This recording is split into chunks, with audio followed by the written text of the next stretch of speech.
Well, we're back with Mark Greaves from the Ordnance Survey.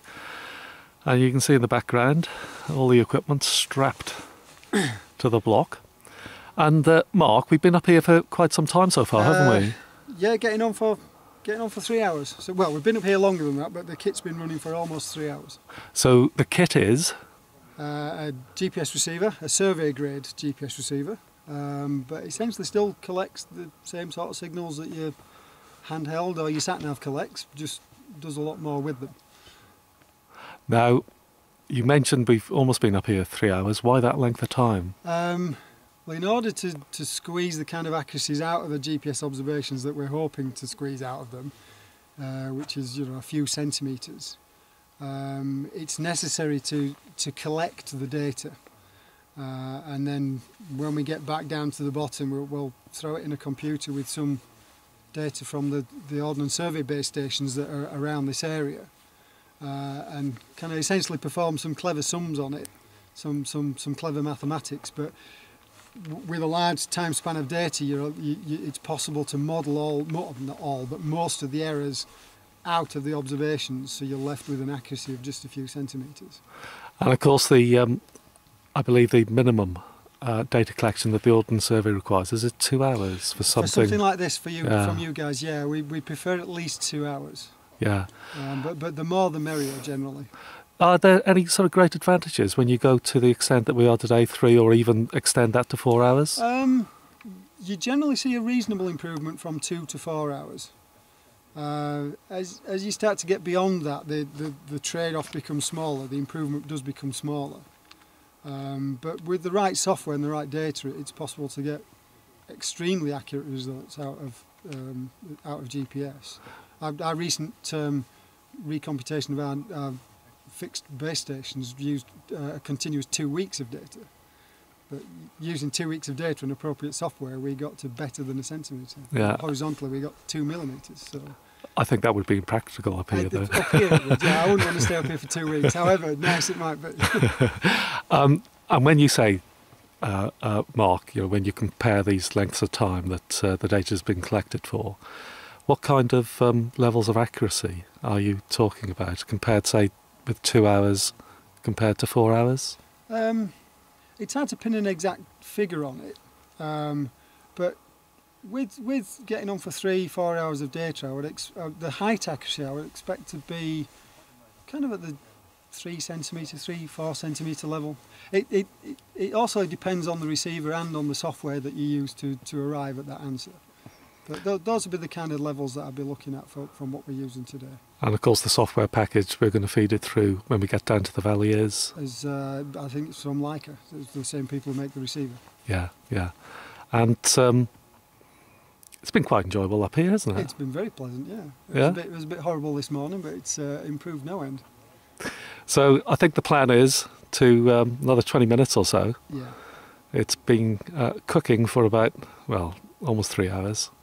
I don't think it's practical for us to get 4 hours purely because of the commitments when we get down to the valley. Yeah, I think we'll leave it at 3.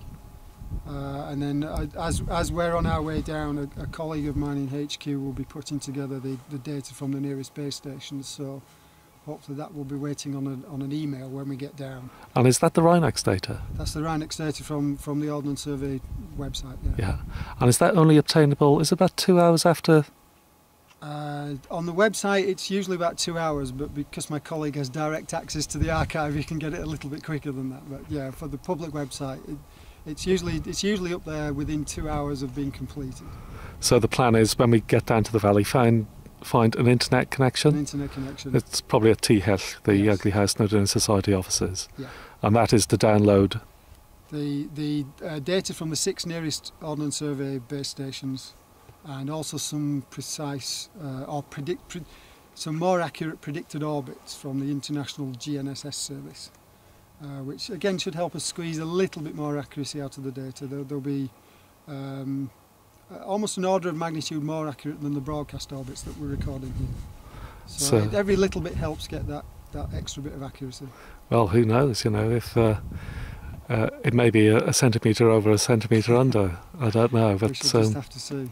But of course we've probably said on this YouTube channel before now, but Tryfan 915 metres, imperial height 3002 foot on current maps. But that has an uncertainty or a margin of error, doesn't it, associated with probably it? about plus or minus 2 metres, which is the kind of the limit of the accuracy you're going to get on heighting something like this from aerial photography, which is how it was done. Yeah, yeah. You have to bear in mind that that's a perfectly acceptable level of accuracy for the use that the height is put to, which is to mark a height on a map used by walkers.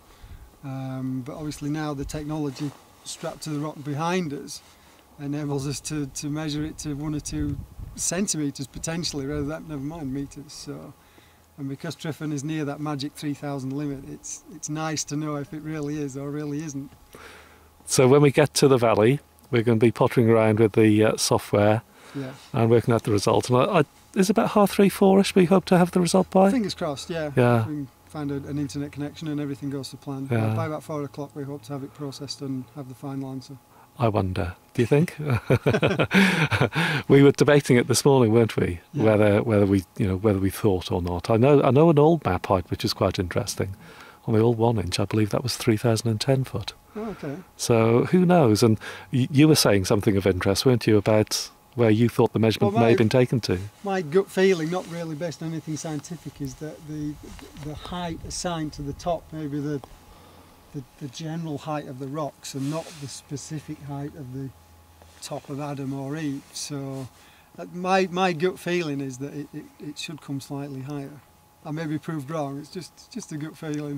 And of course the map height as it now stands, 915 metres, that was ascertained from aerial photography, wasn't it? So it's the photogrammatists at the Ordnance Survey that spot that height. Yeah, and as you can probably appreciate, trying to accurately determine where that level is from a stereo photograph when it's such a rocky, jagged top is probably quite difficult. Because you're looking down on it, aren't you? Yes, you are. Yeah. Yeah. So you'd be looking down on a jumble of rocks. That's right. Yeah. So and if you didn't know the mountain and what to look for, one would merge into another, really, wouldn't it? Yeah. So, well, we'll wait and see. I hope it retains its status. Yeah. And even if it doesn't, it's not going to disappear overnight because of it. It's still a fantastic climb. Yeah, it certainly is. It's a few feet shorter than what the map says it is. It doesn't really matter. Not once you're up here, anyway. Well, Mark, we'll probably, if we have got time, do 1 or 2 other ones down in the valley. But for now, cheers, Mark. Thank you. You're welcome.